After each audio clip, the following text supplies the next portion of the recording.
నాకు ఈరోజు ఈ వేదిక మీద ఉన్నానంటే దానికి కారణం మా డైరెక్టర్ కార్తిక్ ఘట్టమనేని గారు.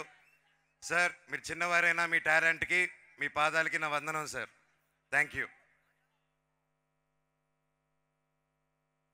ఈ సినిమా రిలీజ్ అయిన వెంటనే నాకు ఫస్ట్ కాంప్లిమెంట్, నా మనసుని కదిలించిన సన్నివేశం ఏంటంటే, మా అమ్మ నిర్మలాదేవి గారు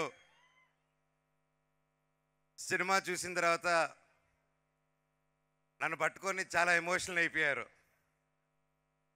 నేను ఎలా చూడాలనుకున్నానో, నేను ఎంత మిస్ అయ్యానో నీకు తెలియదురా నాన్న, నువ్వు ఎప్పుడు సినిమాలు చేస్తూ ఉండాలి, నా బిడ్డ మహావీర్ నామాలాగా అదిరిపోయాడు, ఎన్నో సంవత్సరాల తర్వాత నా విషయంలో మా అమ్మ కళ్ళల్లో ఆనందం చూశాను. అలాగే ఆ రోజంతా మా అమ్మ ఫోన్ల మీద ఫోన్లు, మా బిడ్డ సినిమా చూసారా, నా బిడ్డ సినిమా చూసారా, మా బిడ్డ హిట్టు కొట్టారని మా అమ్మ చెప్తూ ఉంటే నాకు అంతకంటే దేవుడా థ్యాంక్ యూ అనుకున్నా. అలాగే మా అక్క కూడా చాలా రోజులుగా చాలా ఇబ్బంది పడింది, నేను సినిమాలు చేయకపోవడం వల్ల ఎప్పుడు బాధపడుతూనింది.